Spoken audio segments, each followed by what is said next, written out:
Hey, if you like me, love the Rust programming language, or you are just curious about how powerful this language actually is, let me tell you about RustConf on September 14.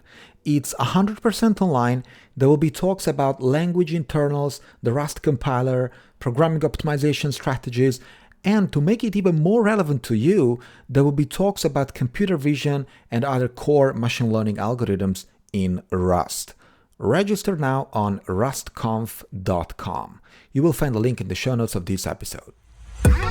Welcome back to another episode of Data Science at Home podcast. I'm Francesco, podcasting from the usual office of Amethyst Technologies in Belgium. Today I am the guest. Well, it happens sometimes. And in fact, a few weeks ago, I was a guest on a very interesting podcast. The podcast goes under the name of AI Today Podcast, which is run by Kathleen Walsh and Ronald Schmelzer. The podcast is a very interesting one, to be honest with you, for those who wanting a no-hype, practical, real-world insight into what enterprises, public sector agencies, thought leaders, leading technology companies, and experts are doing with AI today. And apparently I was the expert invited on that show a few weeks ago, and I wanted to share that episode with my community. But of course, don't hesitate to go to the original show, AI Today podcast, and I will report the link in the show notes of this episode on datascienceathome.com. Here is the show. Have fun. Hello, and welcome to the AI Today podcast. I'm your host, Kathleen Walsh. And I'm your host, Ronald Schmelzer. And on today's podcast, we have a bit of a special for you. As you know, we've been interacting with many other podcasts that are covering the topic of AI, and everybody that's been doing podcasts on AI now for many years. I know we've been doing our podcast for the past 4 years now, over 200 episodes. And even though people have been talking about AI for many, many years, there's still so many different perspectives and interesting perspectives on AI. And on this podcast, we're going to be interviewing a host, a person who's running the podcast at Data Science at Home podcast, Francesco Gadaletta. And he will be sharing with us some really interesting insights about what he's been covering and some of the things he's been seeing. Because, sometimes we get different guests, we have different coverage areas, different perspectives and focuses, and all that really great stuff. And for those of our listeners who might be new to our podcast, perhaps you're coming from Data Science at Home and you're tuning in to the first time, the AI Today podcast, we focus on what's actually happening with AI today. There you go. That's the name of our podcast, keeping it simple. And we always interview both private sector companies, usually Fortune 1000 companies, large companies and small companies, as well as public sector agencies, government agencies at the U.S. federal, state, and local level, as well as international governments, to hear what they're doing and see what's causing issues and challenges, as well as some of the opportunities and some of the cool things that they are doing. And we also cover our market research and intelligence at Cognilytica. We're an analyst firm. We cover a lot of the markets, thousands of the vendors that are in this space. We see some of the trends that are happening. And of course, some of the other things that we spend a lot of time on methodology, which is we're at this point now with AI. We've been doing it now for many years. So that means people are doing it right. People are doing it not so right. And so we will talk about that quite a bit. But enough about that. I'm just really thrilled to have here at our AI Today podcast, our guest, Francesco Gadaletta, who, as I mentioned, is the host of the Data Science at Home podcast. And but first, I just want to thank you so much for joining us. Thank you, Ron. Thank you, Kathleen. I'm really glad to be here. Yeah, we're excited to have you as well. We'd like to start by having you introduce yourself to our listeners and tell them a little bit about your background, your podcast, and why you started your podcast. Yeah, absolutely. Well, I still find it very weird to be a guest today. As you said, usually I'm used to be the host, but it's fine. I'll try to manage that. My background is in computer engineering, specialization in artificial intelligence and robotics. I have a PhD in computer science, and I essentially started my career as a researcher. I was working on problems in bioinformatics, where there was back in the days, and still the real big data, right? then I moved to the corporate world. I joined a big pharma, and I stayed there for a couple of years, leading the deep learning unit. And 2 years, I would say that they were quite enough to realize that I had to build my own company and become a technology provider for clients out there. So that's exactly what I did. In terms of the podcast, podcast kind of has a story on its own. I started it sometime like 3 years ago or a bit more. Probably the first few months, I should not count them in because it was really an experiment. And the idea of the podcast was to kind of force myself to summarize papers, academic papers, and relatively complex concept in AI and machine learning, and make it accessible to technical and non-technical people who would have definitely, skipped reading the academic paper because sometimes that's not really very accessible material. So I started as an experiment for myself, and it stayed so like an experiment for like 3 years. And then it became something that is bigger and bigger, to be honest with you, unexpectedly. So I noticed that people loved listening during their commute, when we were allowed to commute. And then with COVID time, there was some kind of serendipity, probably because of the name, Data Science at Home, and the at home has become the super trendy pair last year and this year as well. And so I got to a much bigger audience, relatively large number of episodes. So it became something that really kept me busy for a good chunk of the day. Yeah, I think that's great. I mean, we've seen a lot of the same thing in terms of people really tuning into podcasts. Maybe because their work hours aren't exactly the same, or maybe they just saved so much time not having to commute. They're like, "What am I going to do?" Yeah, let's listen to a podcast. Great idea. But also, I think the world is changing, and these podcasts help connect people to the greater world. That's happening. And I know that one of the things you do on the Data Science at Home podcast is you talk about some of the data and data science trends. And, we haven't really focused too much on data and data science trends in general on our podcast. So that's part of the reason we're so excited to have you here. So maybe you could share with us, across all the episodes, maybe some of the interesting guests you've had, what are you seeing as some of the biggest trends emerging in data and data science? As you said, podcasts indeed have the good benefit of making community. We also have a community on Discord, so we have an official Discord channel where people usually hang out and we start discussing about trends in machine learning and data science, and that's probably where most of my intuition, come from, by observing what the community is saying and also what some of my clients are saying in the field. To answer your question, what are the trends? That's a really tough one because it depends really where we are looking at. Like which sector, like fintech, healthcare, social media, energy. These sectors do not really behave the same way, regardless the common ground of, being data companies. And they not only have different requirements, but also have different constraints and flexibility when it comes to data and data management. But with this said, I think that probably the number one emerging, but not so much emerging quite, in the sense that it's something that it's already there for the last 10 years. It's reinforcement learning. And that's a trend that is now becoming, more and more on the hype, though hype is not really always good. Due to the fact that DeepMind and many other researchers out there have shown how a relatively weak estimator and reinforcement learning techniques not only do better than, for example, deep learning alone, but seem to be more powerful in terms of, let's say, the entity of the problems they can solve. And of course, AGI is the ultimate goal of these methodologies. It's still very far from there, but reinforcement learning seems to have let me put it like there's better chances with respect to deep learning alone.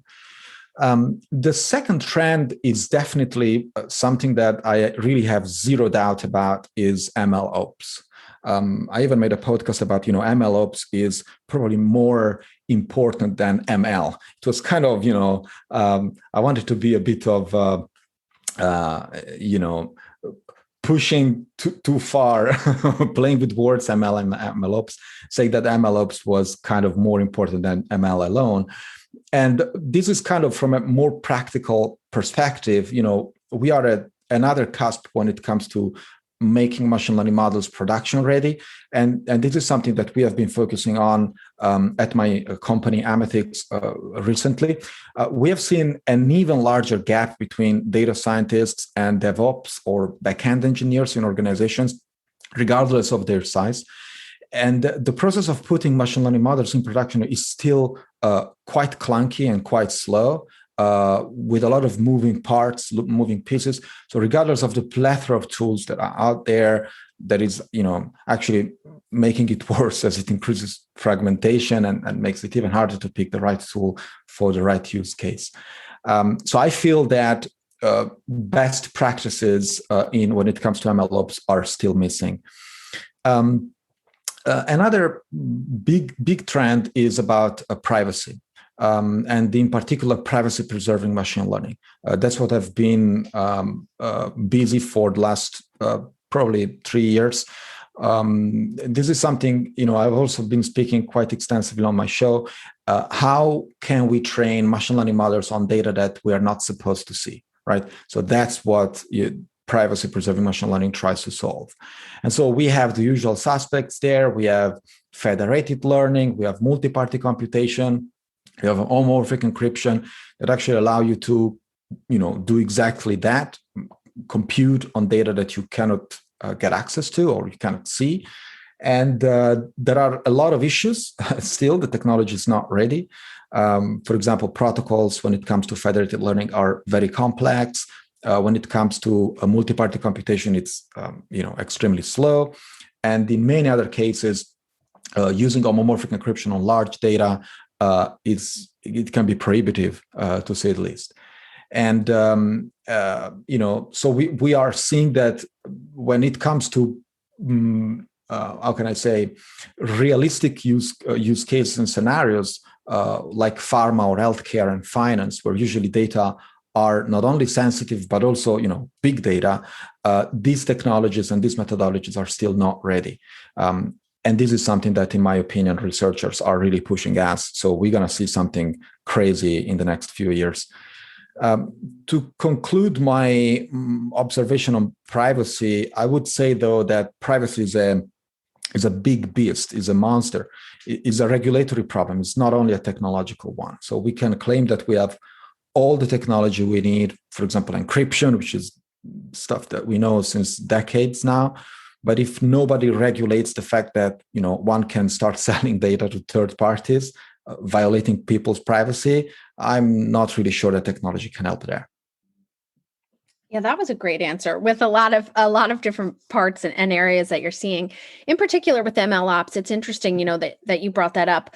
We have been following that market for quite some time, and our listeners at the AI Today podcast know that we've had some podcasts on it as well and reports. And it's interesting that you brought up, best practices. Also, there's been some major news with, recent acquisitions. Most recently, Algorithmia was acquired by DataRobot. So, big news happening in that ML ops space. But it's interesting because you said, best practices in ML ops is still missing. And we continue to push best practices, methodologies in particular, and how important it is for folks to be following that. At Cognilytica, we always say, please pay attention to methodologies, the best practices methodologies, including CPMAI in particular, which is the one that we advocate for. But, folks are just not adopting them like they should, and then get far along in their project and realize, it's all about the data and they didn't have the data, or it's not in a usable state. And why did you start your project? And it's sad and true that too many companies are doing this.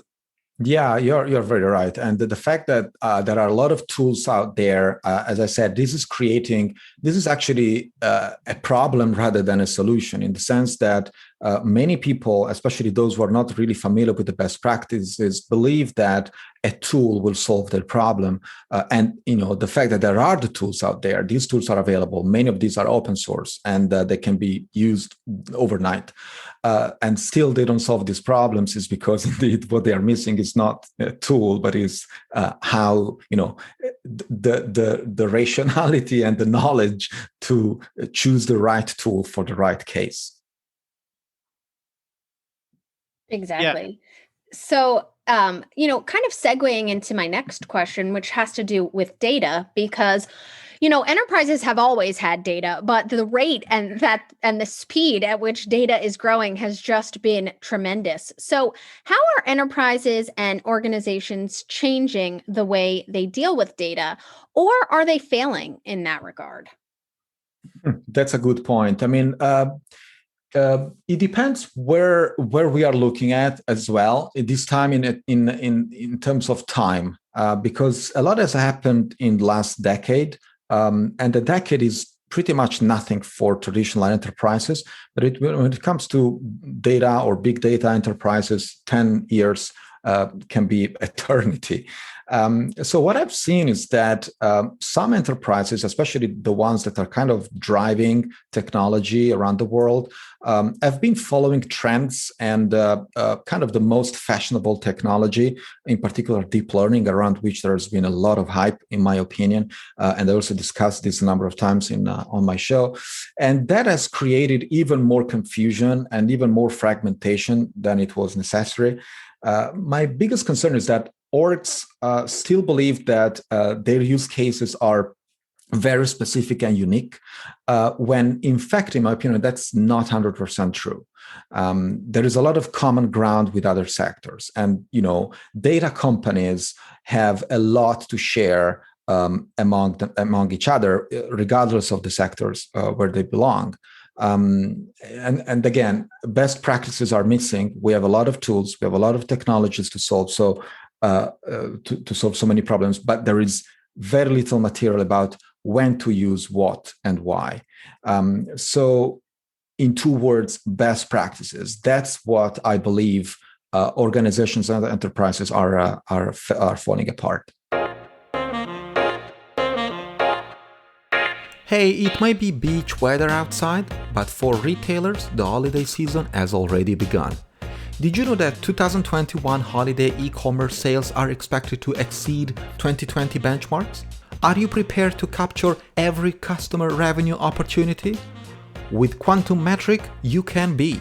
Their unique approach to the digital customer experience helps today's top retailers and e-commerce brands quickly identify and prioritize the big and small revenue opportunities that keep customers engaged and coming back. Stay off the naughty list this holiday season by reducing customer friction, increasing conversions, and personalizing the shopping experience. Want a sneak peek? Visit their website at quantummetric.com/podoffer and see if you qualify to receive their 12 days of insight offer with code DATAScience. This offer gives you 12-day access to the platform, coupled with a bespoke insight report that will help you identify where customers are struggling or engaging in your digital product. You will find the link in the show notes of this episode at datascienceathome.com. Yeah, I mean, we are all, playing from the same instrument here, the drum. It's kind of funny because we're both researchers, we're podcasters. We're market analysts, and we take a look at the market, and for us, this is just so obvious. I mean, this is just so incredibly obvious because we see these, we're not invested in this one organization or even a part of an organization's project. They're all in the weeds, right? We've interviewed Fortune, not even Fortune 1000, Fortune like 100, Fortune 10, like the 10, the largest companies. They're like, well, I don't know if we need methodology. We just kind of like put together something. And I'm like, one, how are you going to hire anybody to bring into your team if you don't have any sort of standard best practice? Two, you don't have a best practice, which means that every project is just going to, build on its own experience. No one's learning anything. There's no institutional memory. And three, why are you even trying to figure this out yourself the hard way anyways? Don't you want to learn from others who have also done it the hard way and who have learned like, okay, yes, I know building models is fun and sexy, but you know what? 80% of our time is on data cleansing. And did you know that you can even save time in data cleansing when you figure out what data you need?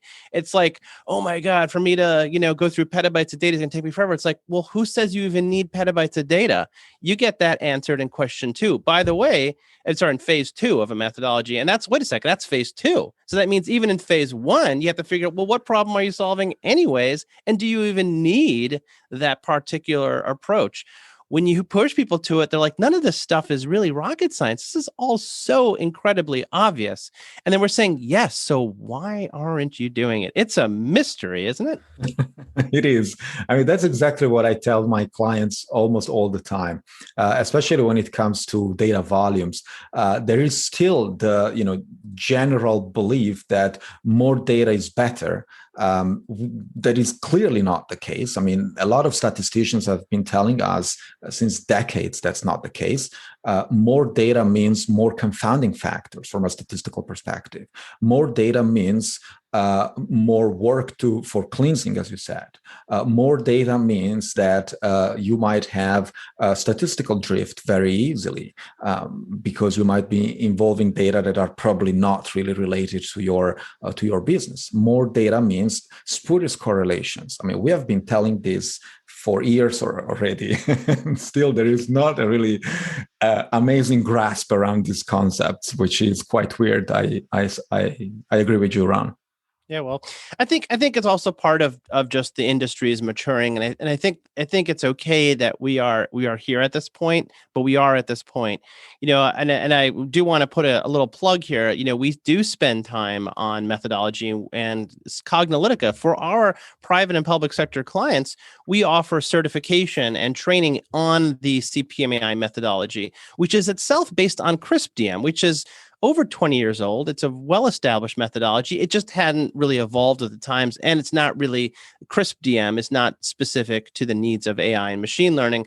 And over the past decade or so, we've learned from the good projects that have things like AI go no-go analyses, that have the 7 patterns analysis, that do understand at phase 1 what you need from a model evaluation perspective, and all the various different aspects of the data that you need to know and the considerations that you need to know. All of that's involved in. You can easily learn these things in a very short amount of time. Our training is about like 20 hours of self-paced online with exercises and all that. There's really no excuse at this point. It's very inexpensive. It's under $3,000 to basically go through all that. You don't have to go to college. I can tell you, it's a lot cheaper than that. And you certainly don't have to learn the hard way by spending $2 million on a project and failing. So it is definitely like an obvious thing. There may be other certificates. We're not trying to say this is the only one, but it is definitely a best practice methodology. If you're interested, go to courses, courses.cognilytica, COGNILYTICA.com. But enough of that plug. I think we've sort of made this point pretty clear to both of our audiences here. And actually, I don't know, do you have something that you wanted to talk? Do you do anything about methodology yourself, or you just recommend in general for that? Yeah, so usually before starting a project with my clients, there is a period in which we definitely try to, make them aware of the issues before I say getting our hands dirty with the coding and stuff. But there is a lot of indeed knowledge transfer in that sense. Let the client understand what are the methods that indeed they should be familiar with, and if they're not, of course, we provide consulting on around these concepts. Well, great. Well, there's definitely a need for it. I can tell you. I think we both for sure. So thinking about some of these news and trends and topics, and maybe some of the things that might be surprising, maybe some of the things you have heard from your guests, or as you were going through, you mentioned the research that you've been taking a look at. What's one thing that has surprised you in regards to data science and your coverage of data science trends, news, and topics? I have to be critical here because, as always, well, my followers know how critical I am on the show, but this is not my show. Now, to answer your question, I think that there are three things that have kind of amazed me, but in a negative way. And these are hype, marketing, and false claims.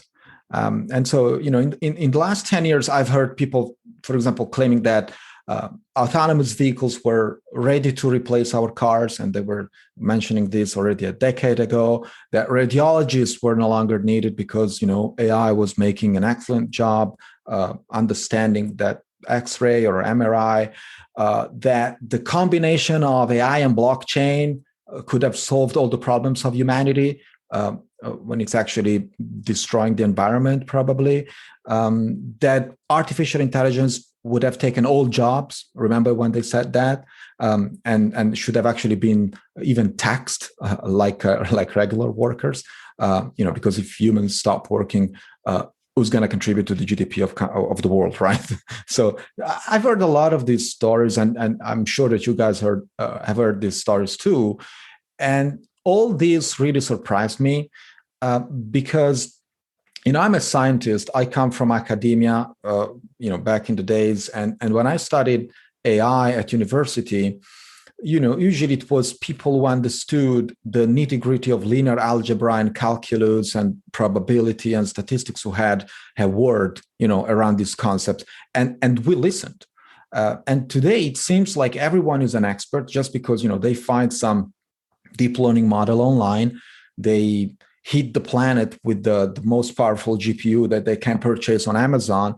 And usually these things were running video games, and now they do deep learning.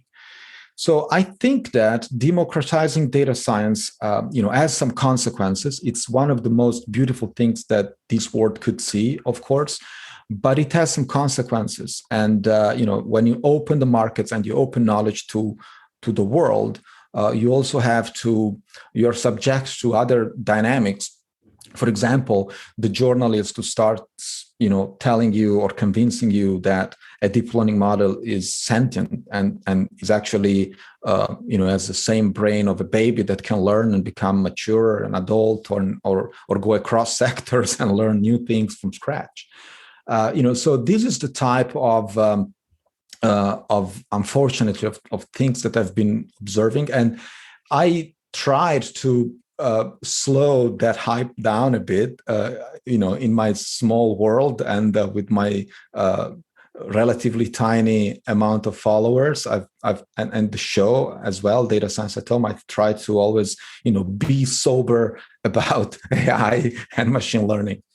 Yeah, I think, we actually heard this exact same idea about the fact that the news about AI can mostly not be believed. And our last podcast swap with our friends from Let's Talk AI with Sharon Joe and Andrei Karenkov, they were saying that, like, well, you could build a really easy classifier to say whether or not the news that you're hearing about AI is true or false, because it's basically usually false. So overstated, overhyped.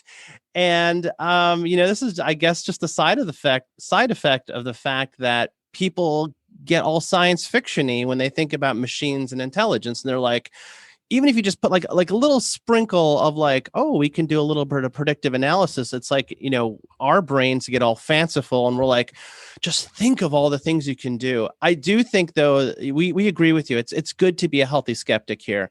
And there are some serious downsides to this when you trust AI systems in areas of personal health and security and safety and, driving and things like that. If you put too much confidence in this, news and point, of course, was that even without AI, when you put too much confidence in machines that just use algorithms, the humans tend to start getting lax. Of course, the Boeing 737 MAX 8 is a great example of this, where they let the plane make decisions, the system in the plane make decisions, and the pilots just could not react in time or did not have the training necessary to react. And That I think there's a lot of concern about just in general algorithmic decision making, biases, dependencies, all that sort of stuff, and kind of how we can get ourselves into trouble there. Yeah, you are absolutely right. Yeah, so it's interesting. We're continuing to see that trend with people who are paying attention to the news. And, we are always sure to be skeptical as well, because the last few waves of AI have gone into winters because people are overpromising and under-delivering on what AI can actually do. And that's the last thing that we want now. So everybody, take that news and be a skeptic and dig deeper. Definitely with marketing spin and hype as well. Yeah, exactly. I mean, creating these very high expectations it's going to fire back for sure. Exactly. So, Francesco, this has been an incredible podcast, and we always like to end our interviews with asking our guests the same question, because we always get such varied results no matter how many times we ask. So I'm looking forward to hear what you have to say. As a final note, what do you believe the future of AI is in general and its application to organizations and beyond? That's more philosophical or what? We're going to let you take that however you want. Yeah, okay. Well, I think that the biggest bottleneck of artificial intelligence in organizations is definitely represented by data and the management of workflows. I really expect, and this is no big news, that data volumes are doomed to increase in the next few years. Workflows are doomed to become more complex. And so the problem that I see there is that if we don't tame such issues and master them, there will always be a gap to be filled. Because at some point, you will have to face a volume of data that is prohibitive for you to calculate even the simplest function. Even the easiest linear regression is going to be prohibitive, right? From a more general standpoint, we will definitely see artificial intelligence and machine learning more and more deployed in the devices around us. And I'm not referring to the tasks that we are used to performing in our daily life, like booking a flight or choosing a recipe or matching our next date and stuff like that. But I'm talking about, the toaster, the shoes that we wear, the clothes that we buy, the normal things, or I'm quoting normal, will become more and more, let's say, smart, right? And I'm saying this now because even though I think that they said this years ago, but the technology was not ready back in the days. As I said, I've always been very sober and very realistic when it comes to making claims about AI. So that's why today, 2021, I feel comfortable in saying these things. To conclude, from a more ethical aspect, touching a bit about ethics is another thing that we are discussing quite a lot these days, due to the fact that there is this belief that artificial intelligence is, kind of a brain without legs, right? Which is clearly not the case. So I sometimes find it awkward to speak about ethics for a function approximator, in fact, because that's what it is, right? So deep learning is a function approximator. It's just a very complex function approximator, but that's what it is. Now, when it comes to ethics and the fact that AI is critical and it will affect our lives, et cetera, I want to say that it really depends where one deploys artificial intelligence. That's what makes it critical. So AI per se is not critical. A function approximator cannot be critical or unethical. But if you place that smart algorithm as the rocket or the plane or the car controller or driver, and you delegate pretty much everything to that component, well, then you are making that artificial intelligence critical. Right. So I think that we should start learning that distinction. And it's weird enough to say that out there are people who haven't grasped this yet. Yeah, well, thank you for that answer. As I said, I always like to hear how guests interpret and respond to that. So, Yeah. and again, thank you so much for joining us today. This was an incredible discussion. Yeah, thank you very much. It was very nice and fun to be here. Yeah, I think this is really great insight. And as mentioned, we have the pleasure of also being guests on Francesco's podcast. We really hope you have the opportunity to listen to that podcast, The Data Science at Home. We, as Kathleen mentioned, we're going to link to it in the show notes, and we'll promote it. Honestly, we like sharing our insights with others. We like others who share their insights with us. This is a world. We're all connected here, and we're all sort of sharing things. And it's kind of cool to see how many of the things that we're seeing and insights our other podcast hosts and other folks in the market are seeing as well. So it's a very, very validating, I would say. So thank you again for joining us. Thank you very much, Ron. Thanks, Kathleen. I hope to see you soon on the other show. Yeah, definitely.